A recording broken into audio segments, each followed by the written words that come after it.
Hola, què tal?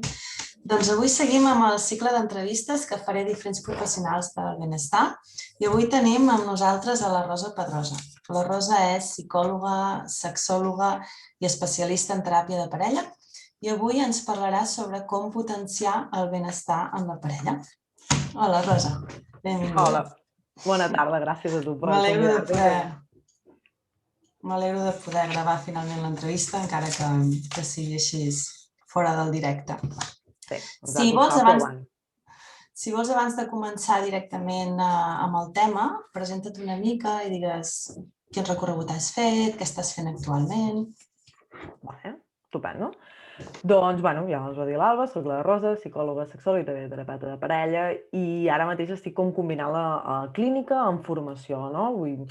Tinc despatx a Girona i a Olot, tot i que sobretot ara moltes coses les faig online degut a la situació actual, i també ho combino amb formació perquè crec que és molt important continuar potenciant, no, una bona educació sexual. L'ideal seria com que hi hagués tan bona educació sexual i tan bona educació afectiva que la meva consulta pràcticament quedés molt reduïda o fos per casos, no, molt puntuals, molt concrets, que després en poques sessions pogués revertir, no? Això seria com l'utopia. Llavors crec que és molt important potenciar tota aquesta bona educació sexoafectiva. I estàs en un altre projecte, també em sembla, que es diu Parelles Vives, no? Sí, és veritat, gràcies. Sí, estic al projecte de Parelles Vives juntament amb l'Helena Crespi i la Carlota Iglesias, que precisament la idea és això, poder donar tot d'estratègies, d'eines a les parelles per no arribar al punt d'en crisi, no? Perquè el que ens hem trobat moltes vegades a consulta és pensar, ostres, què hagués passat si aquesta parella hagués vingut abans, no? A teràpia, perquè tenim molt la tendència d'anar tirant, i moltes vegades la teràpia de parella és com l'últim recurs, no? Sentim de venim aquí perquè ja no podem més, és l'últim cartutxo, no? I com si tinguéssim altres estratègies o altres maneres a vegades de viure la relació, doncs potser no ens trobaríem tant en aquestes situacions més extremes. Actualment tinc la sensació que les parelles són molt diferents a com eren abans, no? Sembla, no sé si és que som més exigents i necessitem més canvi o és que evolucionem més ràpid.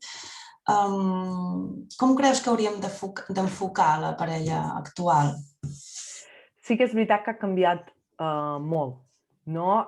Antigament què passa? Que no hi havia tant l'opció del divorci, llavors tu et tocava la parella que et tocava, perquè moltes vegades poder fins i tot era per conveniència, no? I després això era el que et tocava per la resta de la teva vida, és a dir, no hi havia opció de voler quelcom més, no?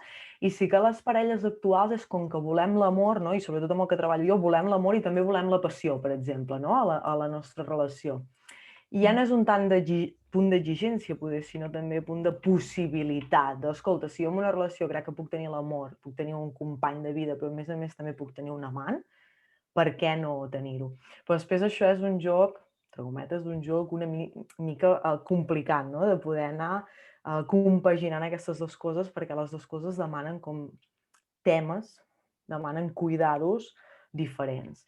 Llavors, potser no és tant que ens tornem tan exigents, sinó que tenim possibilitat. Abans no hi havia l'opció, era per sempre, i si tenies les dues coses, doncs, uau, eres un afortunat o una afortunada, i si no és el que t'havia tocat en aquesta vida. Com seria una parella sana? Una parella sana. Primer de tot, jo crec que hi ha un punt molt important, que és l'acceptació. L'acceptació de realment com és l'altra persona.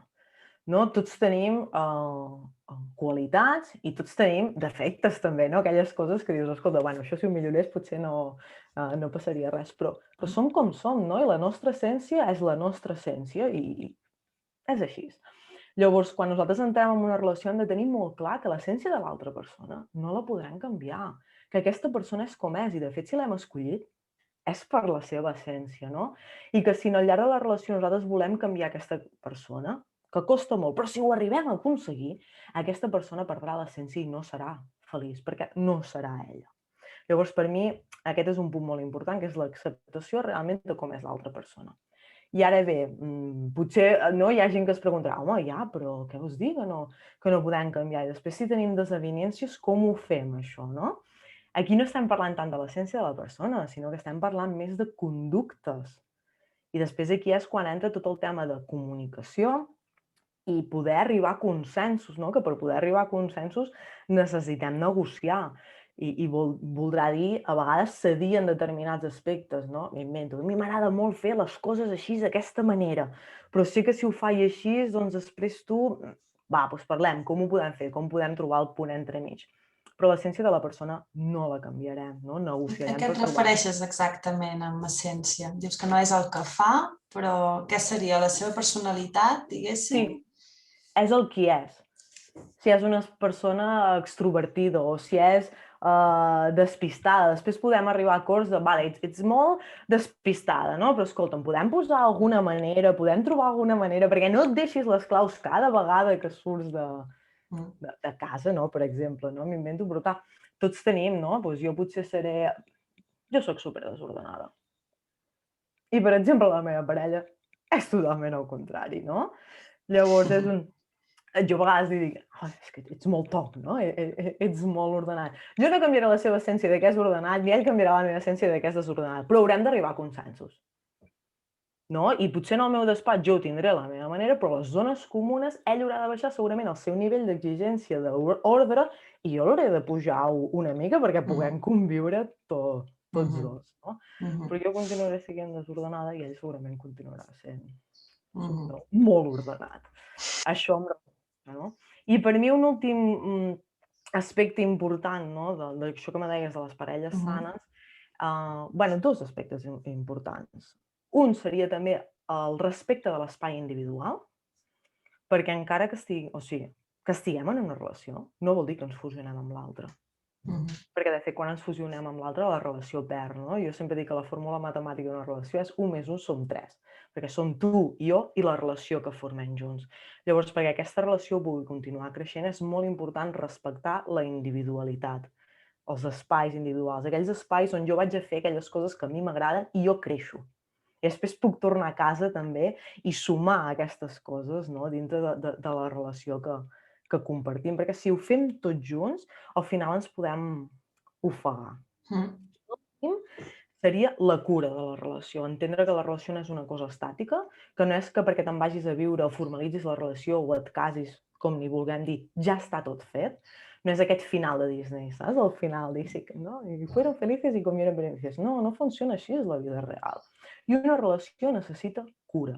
I la cura vol dir, doncs, l'espai de parella o els projectes en comú que puguem tenir. És a dir, primer és com la decisió de jo estimo aquesta persona i després és la decisió i, per tant, la feina d'aquest projecte que tenim. Jo vull que continuï, vull que es mantingui. No només pel simple fet d'estimar, això ja es mantindrà, perquè l'amor no pot en tot i no ho cura tot. Necessitem fer altres coses. Abans de parlar més sobre com mantenir aquesta parella, com seria una parella tòxica o què és tot allò que no hem de fer si volem mantenir una parella estable i sana? Primer, el contrari del que t'acabo de dir, en el sentit de no respectar els espais individuals. I aquí entrarien tots els temes de control.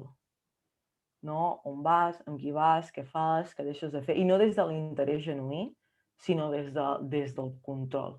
Això és completament... La gelosia, no? Aniria lligat una mica amb la possessivitat. Exacte, això és completament tòxic, perquè ve d'aquest concepte de l'altre és meu. No, l'altre no és teu.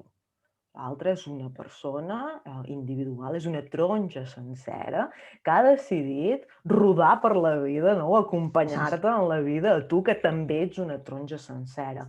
Moltes relacions tòxiques venen també d'aquest concepte, de que jo sóc una mitja taronja i necessito algú que em completi. No? Però després és aquesta fusió en la qual no creixem, no? I vivim en una societat on això es fomenta molt, amb cançons, per exemple, no? Em ve al cap la d'Amaral, crec que és, de Sin ti no soy nada. No? Tot aquest tipus de cançons o de pel·lícules que ja ens venen aquest d'això de que l'altre serà la persona que em completarà, però quan ho vivim des d'aquí ja estem als peus d'una relació tòxica. Perquè després de dos en fem un. I suposo que també ens han vengut un amor romàntic o una passió molt passional i això tampoc s'acaba de venir amb la realitat, no? No, és que clar, totes les pel·lícules no s'acaben quan comença lo bo, per dir-ho així, quan comença realment la vida real, no? El que se'ns ensenyen és com aquell enamorament, aquell primer... Jo dic més o menys un any i mig, com a molt, d'enamorament, de passió, de que l'altre tot és bonic i no li veus els defectes, que potser fins i tot encara no heu conviscut o compartit, no? Més experiències. Això no dura sempre, però això ja no dura sempre, a més, per un tema químic, perquè l'enamorament és tota una descàrrega de neurotransmissors, d'hormones químiques que el nostre cos al final acaba agafant tolerància. La frase aquesta que es diu de que l'amor és cec, no és l'amor el que és cec, és l'enamorament que ens fa veure l'altre, no? Posa-li amb ulleres de color del que vulguis, i que moltes vegades pensem, bueno, quan veiem coses que potser no ens agraden tant, bueno, això no n'hi ha per tant, no? Perquè estem encegats per tot allò que més ens agrada. I quan passa aquest còctel molotov, que en dic jo, de l'enamorament, després comencem a veure realment l'altre com realment és. I aquí és quan es construeix, s'ha anat construint, no? Però és quan el vincle s'acaba de solidificar amb aquest amor. No és el boom, el suflé passional de l'enamorament. Hi ha algun altre rol així de toxicitat que hauríem d'evitar? En la comunicació n'hi ha molts.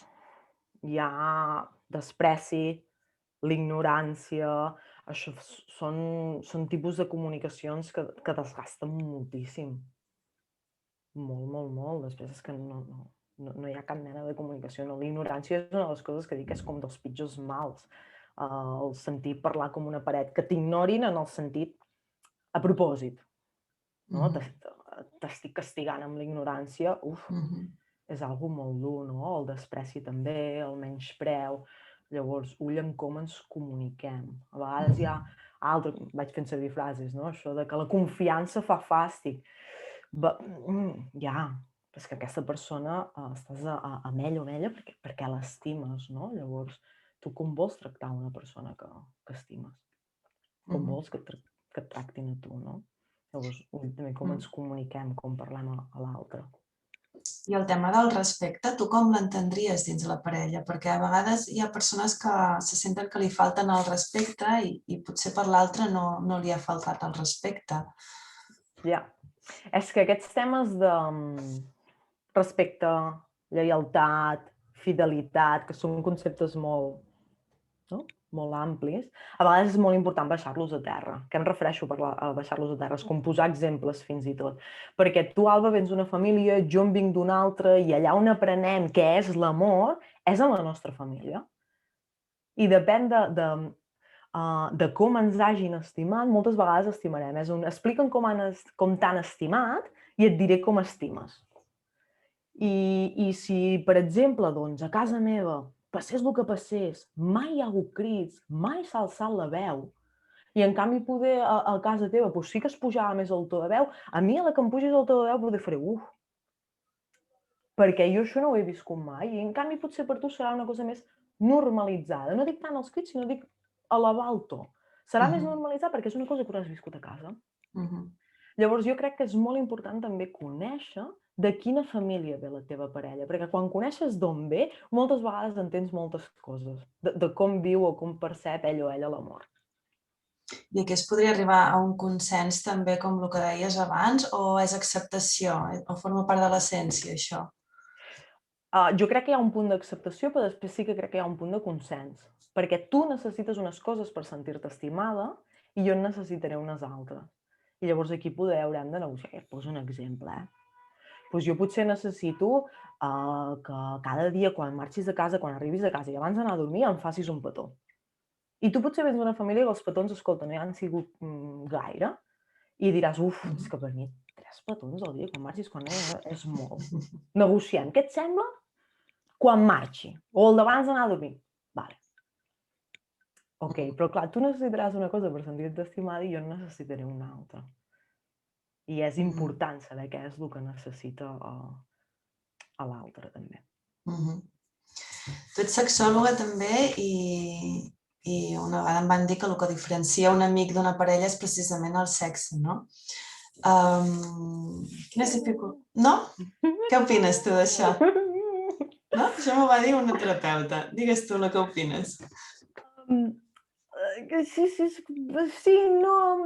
Mira, jo a vegades una de les coses que faig servir com dues teories, per dir-ho així, i una de la que t'explicaré avui és la que fa servir la Marina Castro, que parla de les 5 A's de la parella. 1, la A d'amor. 2, la A d'associació, és a dir, aquesta relació és, entre cometes, una empresa. Per què? Perquè si un dels dos socis marxa, l'empresa tanca. Llavors és un projecte, no?, que també tenim en comú per tirar endavant. Per tant, també som socis. Després hi ha la d'amistat, de saber-nos comunicar, de fer coses junts. Aquí també entra el punt d'acceptar l'altre com és. Després hi ha la d'acompanyament. Què vull dir això? Que quan a mi em passi alguna cosa, saber que podré confiar en tu, que no em deixaràs allà, pum, caure a terra, no? O el cuidar-ho en moments vulnerables. I per últim, també hi ha la A de mans. Però n'hi ha moltes més. I clar, tu me n'he oblidat, però crec que has dit sexe, no? O sexualitat, no sé si s'entén diferent, Per mi sí. Perquè per mi sexualitat és un concepte molt ampli on, per exemple, també hi entrarà la complicitat. No? El hi-hi, ha-ha, que això poder forma en part més dels amants. Sí, exacte, no? O potser entraran massatges, o potser entraran dutxes, o brometres entre vosaltres que només enteneu. I potser no estem parlant de sexe entès com a pràctiques sexuals, però sí forma part d'aquesta A de mans. Per tant, jo és com no és tant la quantitat, sinó la qualitat, no? I la qualitat engloba moltes coses. Quins són els problemes més freqüents que trobes en aquest sentit, que és un dels problemes que habitualment es troben les parelles, no? Suposo, i sobretot com més anys porten, doncs més, no? Per les parelles que ens escolten, ens pots dir, no sé, alguns 3 o 4 coses típiques que poden passar. Que arriben a consulta, en general, per dir-ho així, n'hi ha un molt que és el tema de desconnexió arrel de la comunicació. Quan es comencen a crear bucles del gato i el ratón, que com més persegueix un, més s'allunya l'altre, no? Hem de parlar, i l'altre, no, ara, no? I això comencen a generar a vegades bucles que afecta a la connexió, no? També. Pel que fa al tema sexual, sí que en parelles a llarg plaç una de les dificultats que més es troba és com mantenir la passió. No? Per lo que et deia abans, que això les parelles antigues no s'hi trobaven tant perquè no hi havia l'opció, i ara sí que és com ho volem tot, però clar, l'amor i la passió és com que són dos cares de la mateixa moneda, estan relacionats però són oposats. L'amor és tranquil·litat, no? Comoditat, estabilitat, aquell sentiment de casa, no? D'estar-hi gust. Canvi la passió, el siempre lo mismo, la comoditat, no li agrada tant. Precisament la passió el que necessita és una mica d'aventura, de risc, de veure què passarà, de misteri. Són oposats, no? I trobar aquesta balança és complicadet, no? Llavors una de les coses que més em trobo és això, no? El tema de com mantenir la passió. O també quan un dels dos té menys desig que l'altre, com trobar alternatives perquè siguin satisfactòries per tots dos i que això no porti a discussions o no porti també al joc de gato i de ratón, d'anar perseguint i l'altre anar evitant, no? Trobar algunes alternatives que puguin ser satisfactòries per tots dos. Per tant, el què fer i el cada quan dependria molt de cada parella, no? Suposo, de les necessitats de cadascú. Sí, cadascú ha de definir quina és la seva sexualitat ideal.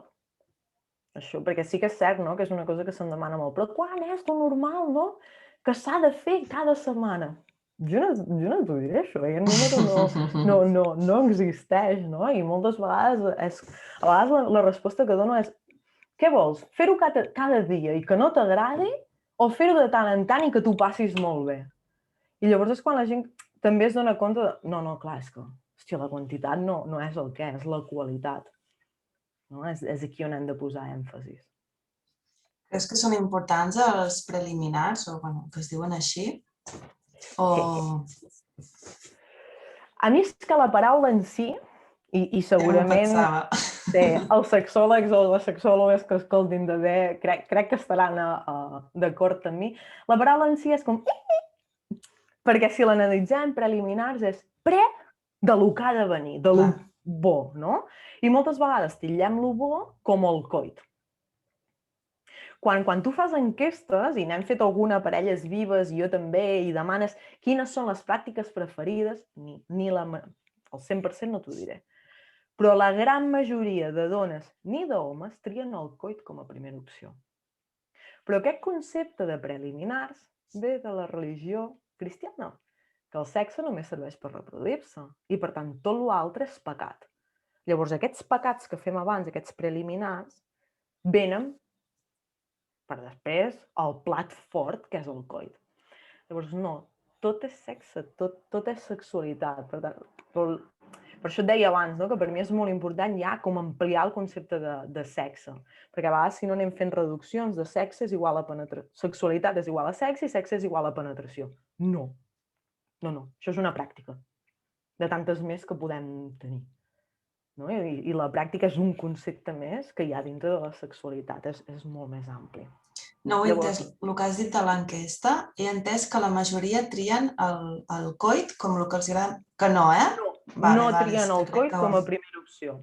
No. Moltes vegades hi ha molt més temes de petons, carícies o fregaments o sexe oral que no pas el coit. El coit, per les enquestes que he anat fent, en el pòdium, per dir-ho així, 1, 2, 3, a vegades ni surt, o queda en tercer, poder es juga el joc a vegades amb el segon, però primer, molt poques persones ho trien com a primera opció.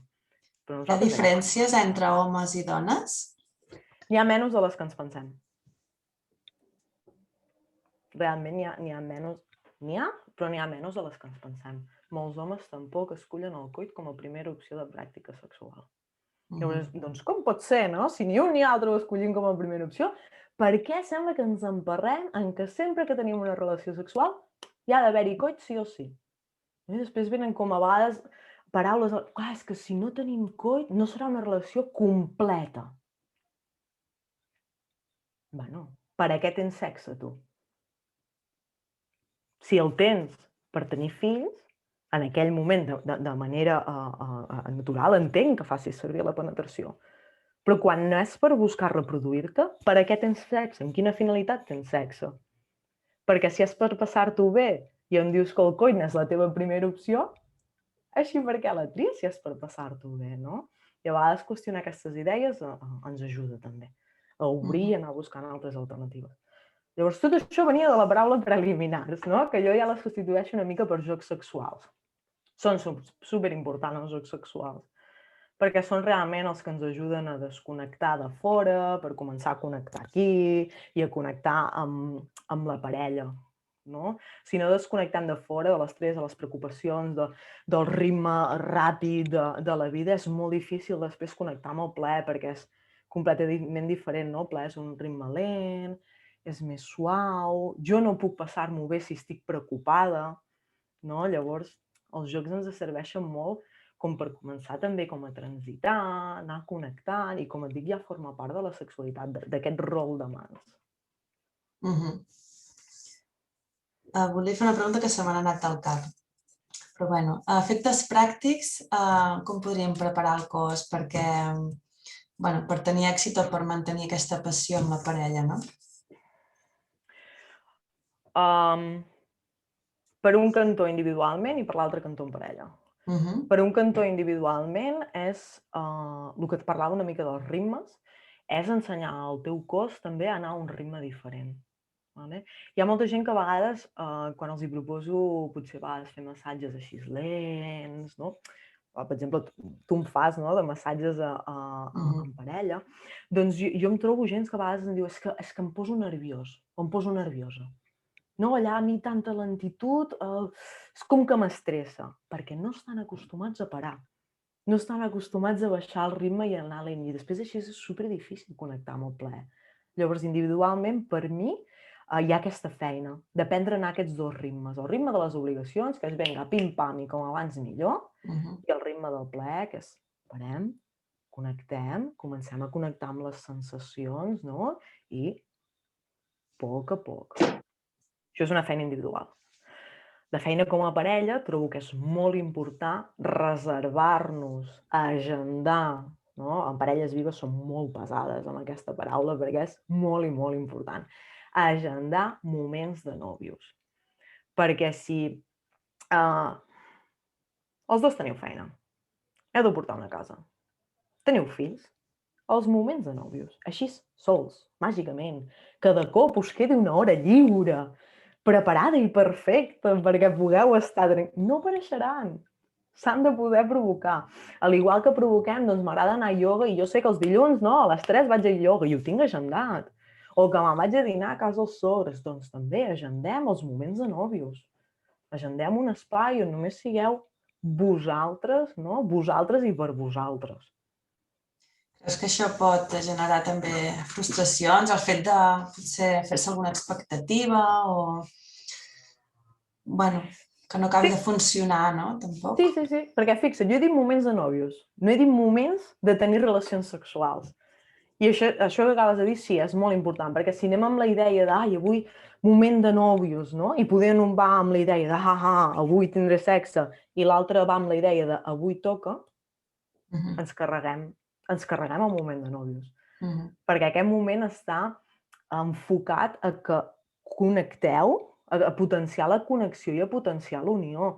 I hi ha vegades que serà a través de la sexualitat, perquè, escolta, estareu allà de bon rotllo, us començareu potser a acariciar o a fer petons o a mirar-vos i, doncs sí, us excitareu. I altres vegades que no. Però serà igualment fantàstic i meravellós perquè estareu vosaltres i estareu connectant i això és l'important. Llavors, clar, les expectatives és això, la intenció és connectar amb l'altre. Si sorgeix o no sorgeix una relació sexual genital, això és que depèn del moment. Jo ara no ho puc saber si demà. No, perquè és en el moment, no? El plaer és una cosa que, o l'excitació que vivim i sentim ara, present. Per tant, creus que s'hauria de parlar abans, quan ens trobem, què li ve de gust a cadascú, per evitar aquestes frustracions o no cal? En quin sentit? De planificar la cita, vols dir? Sí, una mica què farem o quan arribes a la cita, que cadascú pugui dir realment què li ve de gust per evitar això, no? També. Clar, i tant, perquè és que la comunicació és molt important. Dintre del terreny sexual també, però en general també. I és això, doncs, quan érem nòvios, per dir així, que ho continuem sent, no? Però quan no vius junts o no tens fills, tu quedes amb aquella persona. I quedes, i què et ve de gust? Anem al cine, doncs anem al cine. Per tant, ho fas. Llavors, per què no ho hauríem de fer ara? Perquè ja ens coneixem més. Una persona no l'acabes mai de conèixer del tot, perquè no et coneixes ni a tu del tot, no? Vull dir, tu vas creixent, vas evolucionant, van passant coses, pots anar canviant, i per mi també és una mica la gràcia de la vida, saber que sempre et queda alguna cosa nova per descobrir. Llavors, no donem per suposat, preguntem què et ve de gust ara? Què t'agradaria que compartíssim junts? Sí, el que volia preguntar també abans sobre els preliminars, el joc sexual, que és molt important, suposo, també la comunicació, no? Que no estem acostumats, jo penso, a dir què ens agrada, què volem, i això pot generar també frustracions, no? Esperem que l'altre ja sàpiga què fer, no? Sí, pot generar frustracions o avorriment. No? Jo, una frase que em va quedar molt gravada d'una clienta és ¿para qué me pongo si así como va a terminar? No? Llavors ja no hi havia, evidentment aquí el desig, hi havia una dificultat de desig, però clara, no? Si jo ja sé com anirà i això no m'atrau, com he de tenir ganes? No? Llavors sí, la comunicació sexual és molt important i a vegades aquí tenim més dificultats les dones per l'educació que rebem, per missatges de no vagis escalfant braguetes, que si no ets una puta, que si nosaltres tenim la iniciativa en el sexe això es converteix en X, no? Y o Z. I també per l'idea de l'amor romàntic, no? Que si l'altre realment m'estima, sabrà el que jo vull o el que jo necessito. No. L'amor, telepatia, no és. I a més és que el plaer és de cada persona, llavors és cada persona que s'ha de conèixer el seu cos, cada persona que ha de conèixer què li agrada, com li agrada i on li agrada. Perquè a més, si una cosa tenim les dones, els homes també, però no està tan estudiat, però les dones sí, és que som cícliques. I a vegades potser pot ser excitant que ens toquin els mugrons i en altres moments del cicle potser no ho serà tant perquè estem més sensibles. Llavors som nosaltres que hem de poder comunicar això, perquè si permetem que la sexualitat l'anem descobrint a base d'ensaio i error, tocuquín, no, l'altre vagi tocant i endivinant, sí, és garantia de frustració per les dues parts. Deixa'm mirar una mica que no em deixi res, que tinc coses apuntades. Així, abans has comentat una mica que ens pot influir el passat, no? La família d'on venim. Es pot modificar això o Sí. com creus que ens afecta? Vaja. A línies generals, és moltes vegades el que veiem a casa, o ho repetim, o fem el pèndol oposat. Ens anem com, jo això no ho vull, però ens anem al pèndol oposat, llavors tampoc acaba de ser com propi del tot, no? És com reacció, per dir-ho així. Llavors, primer és adonar-te'n de quins patrons, posar consciència de quins patrons estàs repetint. I després plantejar-te, vale, jo com ho vull fer, això? No? I a partir d'aquí anar canviant pas a pas. Però primer de tot és perquè a vegades no ens n'adonem compte, que anem repetint patrons fins que de sobte algú ens ho diu o ens parem a analitzar perquè hi ha alguna que ens incomoda. Llavors, primer ser conscients, després plantejar-nos com ho vull viure jo, no? Què em penso jo d'això, com em sentia a mi això d'haver quan ho veia a casa, com m'hagués agradat que fos, i anar-ho començant a fer, no? Anar posant consciència i després anar fent petites accions. Suposo que també per poder estar bé amb l'altre és molt important estar bé amb un mateix, no? Primer, quina relació té això? Com ho treballaries tu? Mira, per exemple, me'n vaig a nivells corporals, no? Si per a mi és important l'acceptació del cos de manera global. Dic de manera global, i altre cop em torno a referir sobretot més al tema de les dones, perquè les dones rebem molta pressió sobre el que és el corporal, no? I allò que ens agradi com a positiu, no tant com a neutre, com a positiu, tot, és una mica complicat, no? Moltes vegades sí que hi ha aquella zona que dius, bueno, mira, això sí, si fos d'una altra manera tampoc diria que no. Però l'important per mi és l'acceptació global. Quan no hi ha aquesta acceptació global, que jo no puc estar amb el meu cos, que jo no puc estar nua amb llum, després aquí a vegades pot aparèixer la vergonya, no? I la vergonya és aquella por que em vegin.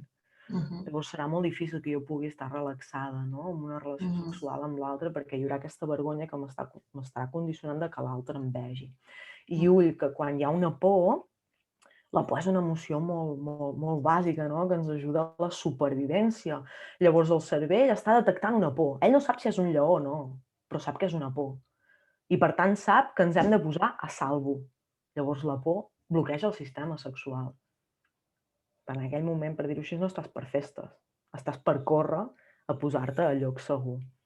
Llavors, tot el que sigui temes de vergonyes, no? Relacionar potser més amb el cos, o vergonyes a l'hora de demanar, vergonyes de pressions de què pensarà l'altre si li dic que m'agrada així o aixàs, condicionarà molt, no? Llavors, sí, aquesta part d'acceptació crec que és molt important.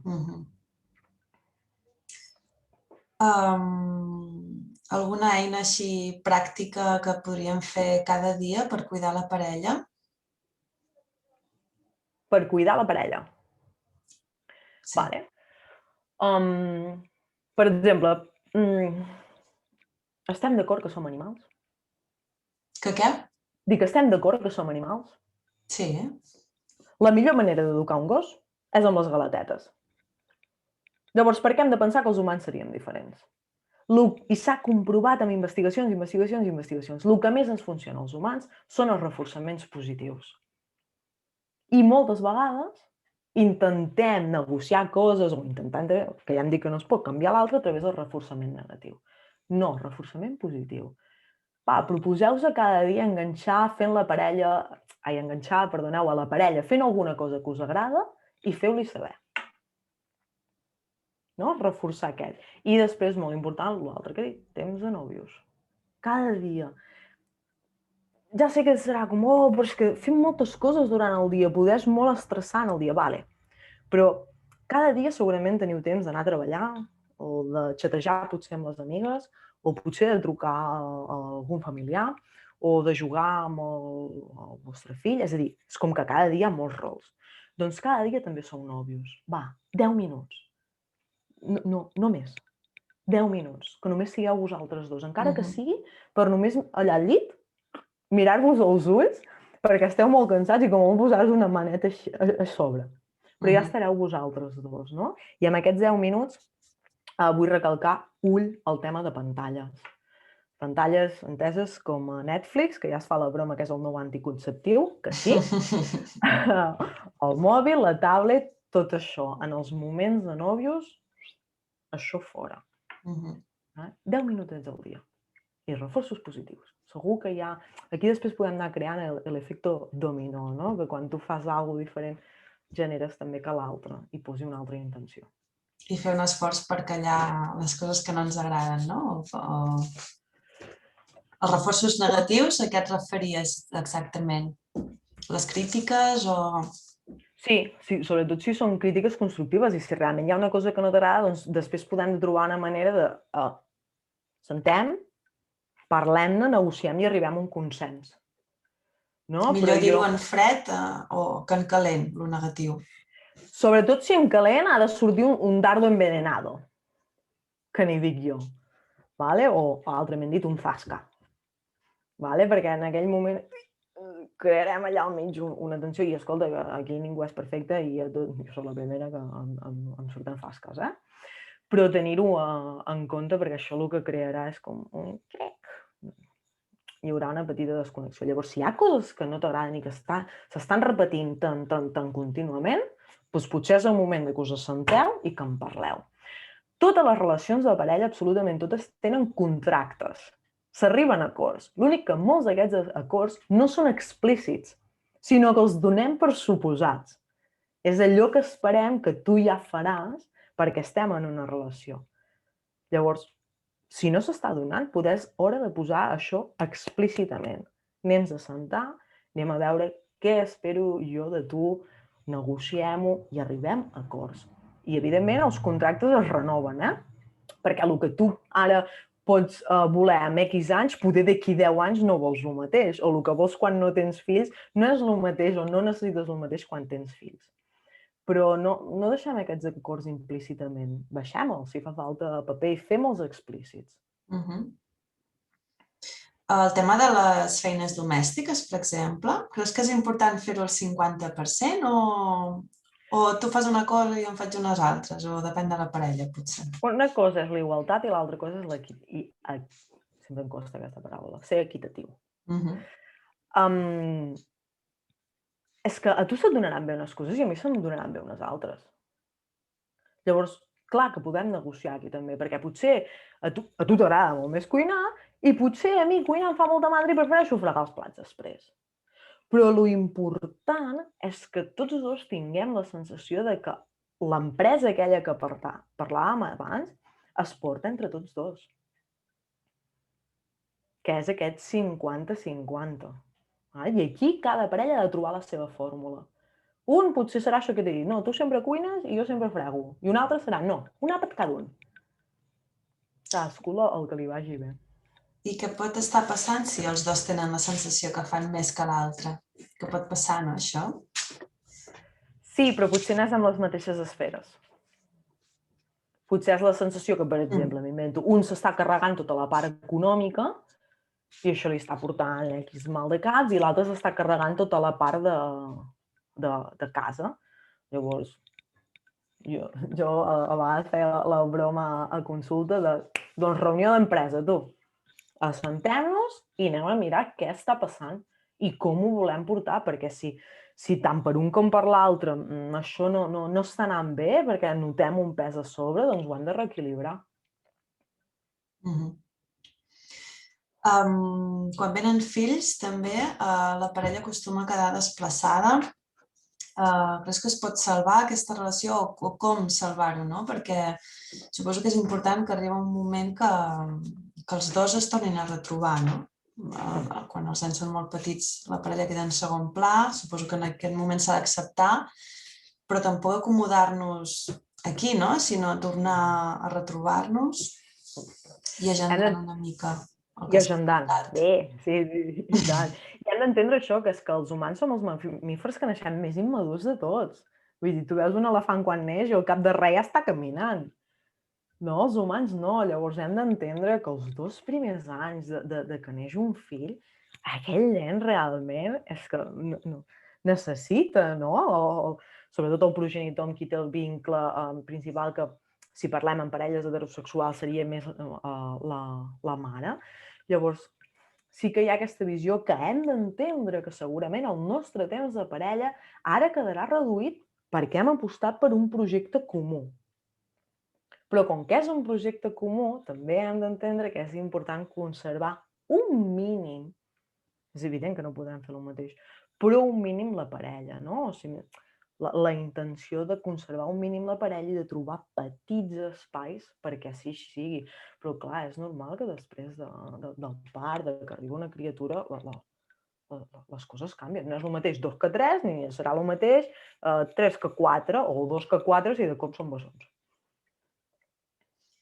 Per la gent que no té parella, creus que és important trobar una parella que sigui semblant a nosaltres o és millor que sigui completament diferent, que a vegades són les persones que ens atrauen, no?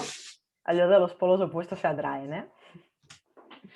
Això moltes vegades es dona perquè a vegades és com que ens enamorem per carències. Allò que m'ha faltat vaig a buscar-ho. Vale? Jo crec que és molt important compartir valors. Si no, per mi, crec que és molt, molt, molt complicat. Valors, dic, maneres de veure la vida. Perquè, poso exemple, no? Si per mi és molt important la família i és un valor superimportant i per tu poder no ho és tant, i ho és més, per exemple, la feina, tindrem segurament problemes, no? Vull dir, xocarem amb moltes coses. Perquè potser tu no tens el valor de la família, pel que sigui. I jo, en canvi, per mi és molt important. Llavors, ostres, tindrem aquí una desavinença bastant important. O imagina't que tu vols tenir fills i jo no.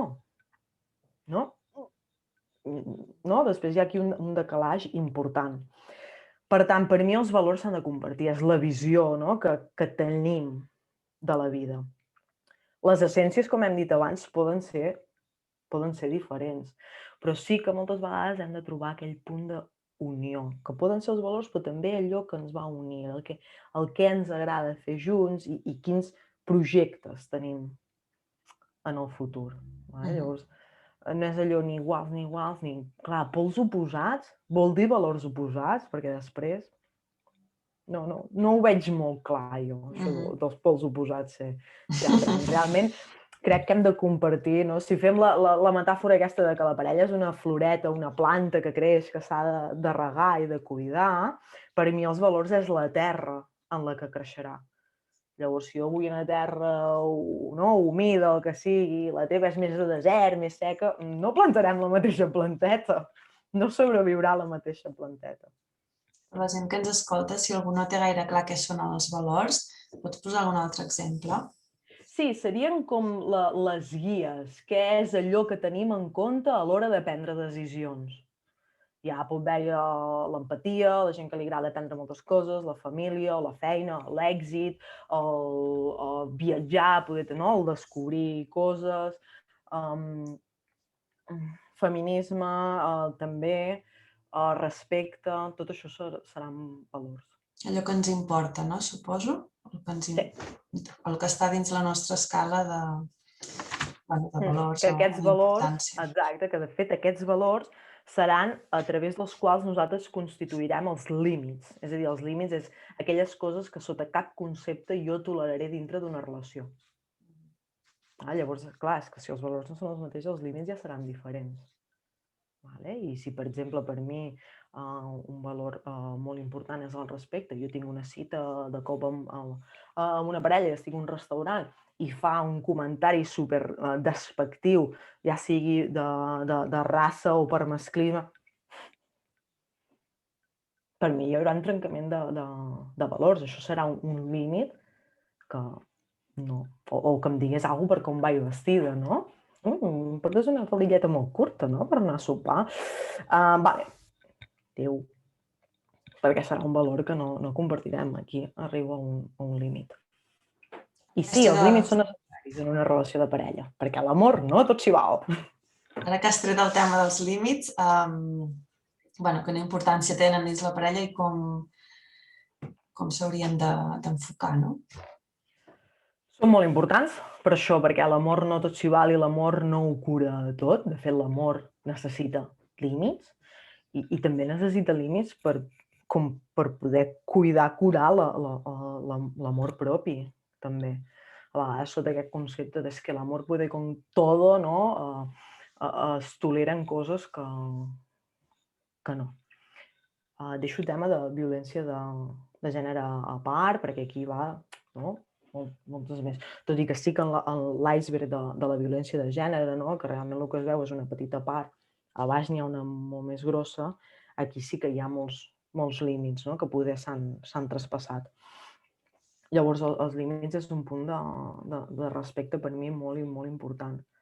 I és un punt de respecte cap a mi, és un punt de respecte cap a l'altre, però primer cap a mi és on jo em mereixo respecte, no? I per mi aquests són els límits, que són coses que jo no toleraré sota cap concepte. I que si passen, per amor propi jo necessito agafar les maletes i marxar. Perquè s'ha trencat un valor i s'ha trencat un límit, no? I això realment, quan es trenca un valor, és algo molt dolorós. Els tipus de violència, que del tema, també ens podem trobar, no? La violència física és molt evident, però hi ha altres tipus de violència que passen més desapercebudes, no? Com podem detectar-ho, això? Clar, hi ha la violència social, que és quan la persona la van tallant, no?, dels contactes socials, llavors sí que és important, no?, el tema de la xarxa, i després també hi ha tota la violència psicològica, no?, a vegades n'hi diuen el gaslighting, no?, que és anar minvant l'autoestima de l'altra persona, i a vegades pot ser molt sutil. Com es faria això? Llavors, mira, torno a dir una cosa d'abans, que jo crec que és molt important el tema dels espais individuals i com entendre que cada coseta és com el seu temps, no? Perquè a vegades des de l'enamorament és com, va! I no ens hem permès, no hem tingut el temps realment per conèixer l'altra persona, que potser estem prenent decisions de caire de molt compromís, no? Jo a vegades pregunto, ostres, la teva millor amiga o el teu millor amic, quant de temps has tardat en conèixer-lo? I diu, molt. I com és això? Clar, perquè hem passat per moltes experiències, molts problemes, potser moltes coses que s'han tingut de resoldre i he anat veient com aquesta persona reacciona. Doncs això en una parella també necessitem aquest temps per conèixer realment l'altra persona, no?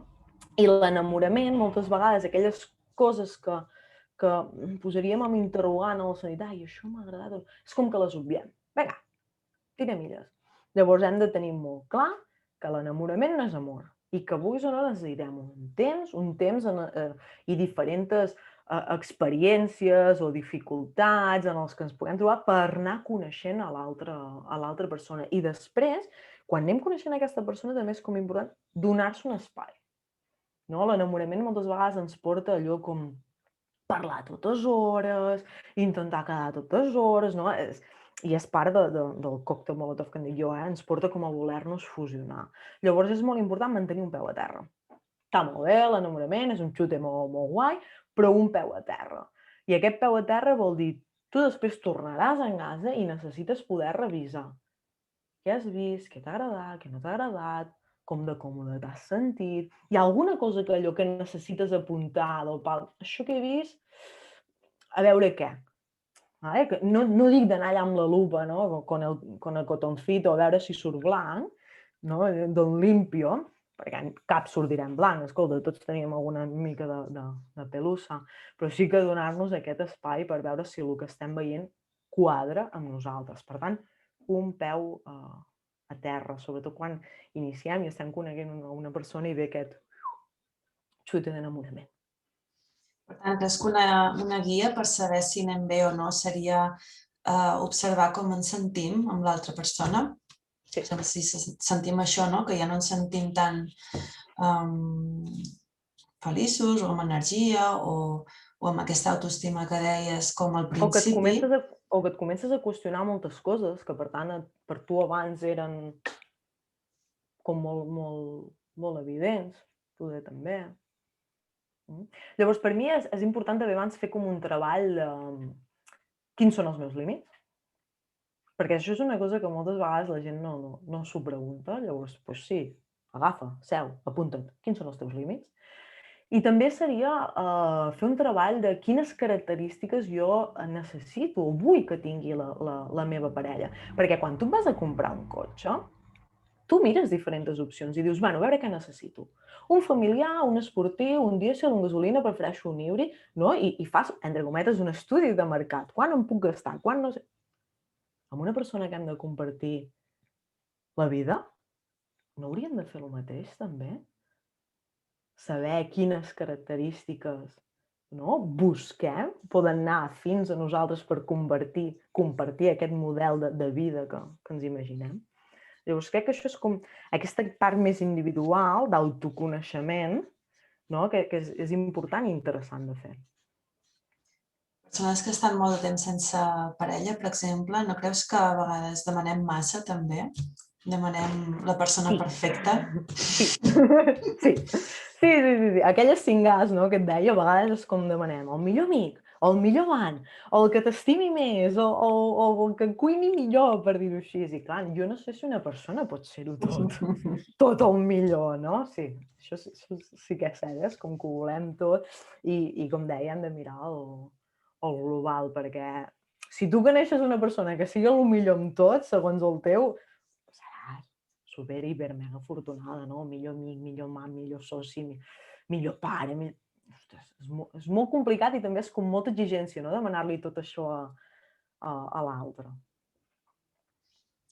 Doncs no sé si tinc alguna cosa més.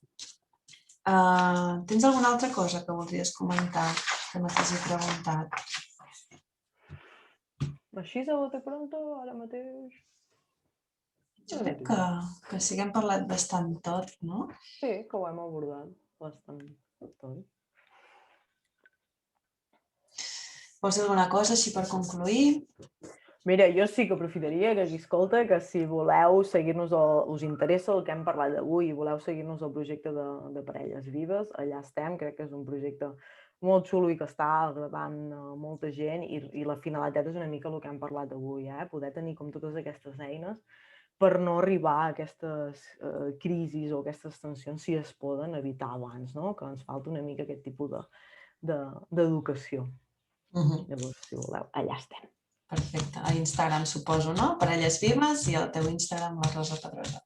Exacte. Doncs moltes gràcies, Rosa, per aquesta entrevista. Molt interessant. A tu, Alba, moltes gràcies. Fins una altra. Adéu.